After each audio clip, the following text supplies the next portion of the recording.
యుద్ధాలు అప్పుడు ఉన్నాయి, ఇప్పుడు ఉన్నాయి. ఇప్పటి యుద్ధాలు మీరు ఉక్రెయిన్ దాడులు ఇవన్నీ చూస్తుంటే రాత్రిపూట కూడా చేసేస్తున్నారు.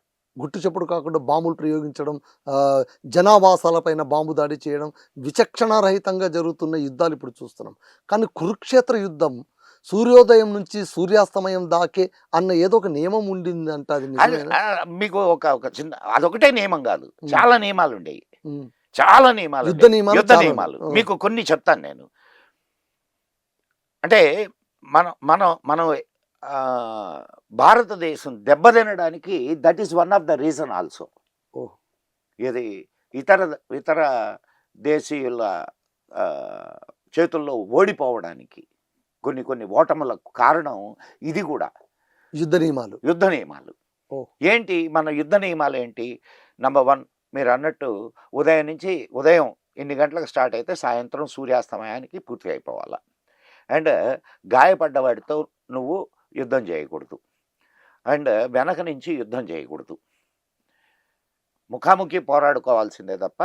అండ్ సైన్యం మీరు సైన్యం వెళ్తూ ఉంటే ఏదైనా ఇప్పుడు ఒక మార్గం ద్వారా వెళ్తది గదా! ఆ అవును. మార్గంలో గ్రామాలు, గీమాలు తగులుతాయి. హ్మ్. గ్రామాలను టచ్ చేయకూడదు. ఔట్ సైడ్ నుంచి వెళ్ళిపోవాలి. ఆహా! అంటే గ్రామం లోపల నుంచి వెళ్ళొచ్చు. హ్మ్. బట్ అక్కడ ఎవరిని టచ్ టచ్ చేయకూడదు. చేయకూడదు. అక్కడుండే జనావాసాలను ముట్టరాదు. ముట్టరాదు. ఇన్ని నియమాలుండేయి. ఎప్పుడైతే దోపిడీ దొంగలు భారతదేశంలోకి చొరబడ్డారో, నేను దోపిడీ దొంగలని అంటున్నా. వాళ్ళు దోచుకోవడానికి వచ్చినటువంటి వాళ్ళు. వాళ్ళని దోపిడీ దొంగలనక మనం ఇంకేమంటాం? ఏదో మన కల్చర్ నేర్పించడానికి వచ్చారా? ఇప్పటికి చాలా మంది అదే భ్రమలో ఉన్నారు. బ్రిటిష్ వాళ్ళ వల్ల మనకు కల్చర్ తెలిసింది. ఇప్పుడు మనం సార్ నేను ప్రపంచానికి లింక్ అయ్యాము అని. మీకొక మంచి కథ చెప్తాను. చెప్పడానికి ప్రయత్నం చెప్పండి. చెప్పండి. చేస్తాను. ఆహ్, మధు గారింట్లో దొంగలు పడ్డారు. దోచుకోవడానికి వచ్చిన వాళ్ళు నిచ్చెన ఒక గుణపం తీసుకొనొచ్చారు. దోచుకొని వెళ్ళిపోయారు. వెళ్ళిపోయిన తర్వాత మధు గారు వెళ్ళి పోలీసులకి కంప్లెయింట్ చేశారు. పోలీసులొచ్చి అంతా పరిశీలించారు. అంతా పరిశీలించి మీరెంత అదృష్టవంతులండి.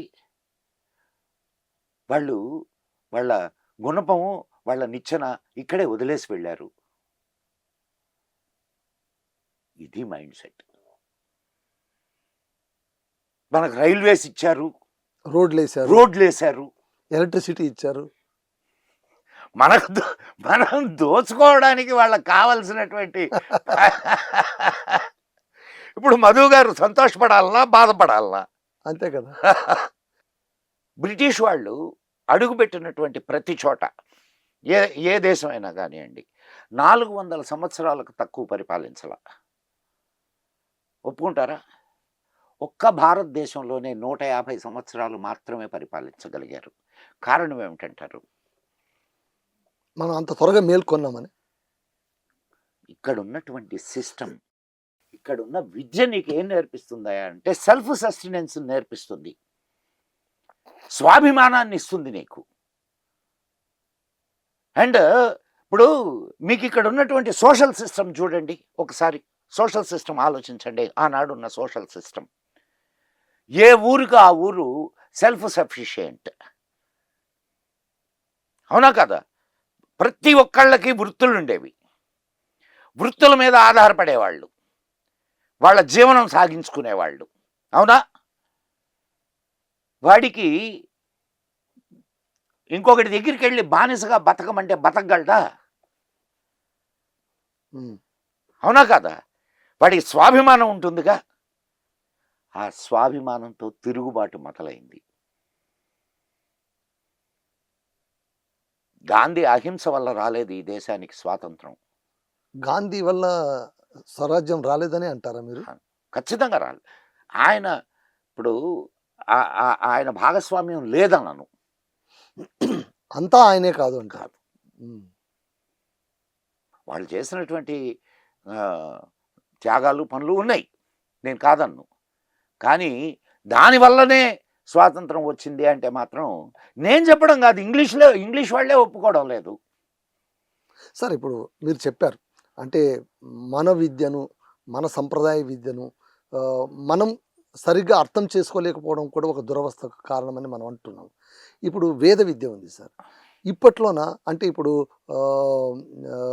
అణ్వాస్త్రాలు కావచ్చు, అణ్వాయుధాలు కావచ్చు, ఇవన్నీ కూడా వేదాల్లో ఉన్నాయి అంటే మనకు అందరూ అన్ని వేదంలో ఉన్నాయా యశా అని మీరు చెప్తే సరిపోతుందా అని అంటున్నారు. ఇది సార్ దుర్గా చెప్పండి సార్. అప్పారావు గారు అదే ఆయన కన్యాశుల్కంలో కన్యాశుల్కంలో డైలాగ్ సో ఇప్పుడు అన్ని వేదంలో ఉన్నాయి ఉన్నాయా యశా అని అగ్నిహోత్ర అవధానం అంటే దాన్ని ఒక వ్యంగ్యంగా చూపించారు. సార్ ఇప్పుడు మీరు చెప్పండి, ఈ న్యూక్లియర్ బాంబ్స్ కానీ, ఈ న్యూక్లియర్ వెపన్స్ సిస్టమ్ కానీ మనకు పూర్వీకులే దీన్ని వేదాల్లోన నిక్షిప్తం చేశారా, కనిపెట్టినట్టుగా రాసి ఉన్నారా? ఈ రహస్యం ఏంటి అసలు? సార్ నేను మీకు మనకు అస్త్రాలు శస్త్రాలు అని రెండు అవును. రకాలు సార్. అస్త్రము అంటే మీన్ మీకు దానికి మంత్రయుక్తంగా దాన్ని ప్రయోగించబడేది. ఓకే. మంత్రము అంటే ఏంటి? ఉమ్, ఇప్పుడు సిస్టమ్స్ మనం ఫస్ట్ అర్థం చేసుకోవాలి సార్. మీరు రామాయణంలో కానీ ఇది between Ravana and Rama war and లేదు మహాభారతంలో మహాభారత యుద్ధం 18 రోజులు జరిగింది కదా, దాంట్లో ప్రయోగించబడినటువంటి ఆయుధాలు కానివ్వండి, ఇవన్నిటిని మీరు కానీ జాగ్రత్తగా పరిశీలిస్తే ఈనాటి అణ్వాయుధాల దీనికి ఏ ఏ విధంగానూ తక్కువ కాదు.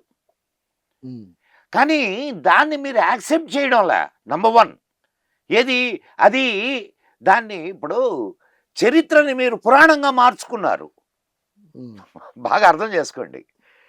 చరిత్రని మీరు పురాణంగా మార్చుకున్నారు. చరిత్రని చరిత్రగా చూసిన రోజు మీకు ఇవన్నీ అర్థమవుతాయి. అండ్ ఇప్పుడు ఆ రోజు లేదు అని ఎందుకు అనుకుంటున్నారు చెప్పండి నాకు? కాకపోతే ఈ రోజున్న రూపంలో ఆ రోజు ఉండకపోవచ్చు. That's a different issue. అదే పాశుపతాస్త్రము, వారుణాస్త్రాలు, ఉన్నాయి కదా, బ్రహ్మాస్త్రము ఉన్నాయి. ఉమ్, ఈరోజు కూడా ఇప్పుడు బజ్ బాంబ్ ఎవరు కనుక్కున్నారు సార్? ఉమ్, జర్మనీకి ఇక్కడి నుంచి ఒక పండితుడిని తీసుకెళ్లారు తెలుసా మీకు? ఓ, మన హిట్లర్ ఓకే. వేదాల మీద పరిశోధన చేయడానికి. వేదాల నుంచి పరిశోధన చేసి అతను కనుక్కున్నటువంటి విషయం ఏంటంటే బజ్ బాంబ్, మొట్టమొదటి బాంబు. దాన్ని బజ్ బాంబ్ అంటారు. సెకండ్ వరల్డ్ వార్లో వాడారు దాన్ని. సో అది వేదాధ్యయనం ద్వారా వచ్చినటువంటి ఒక తుది రూపం.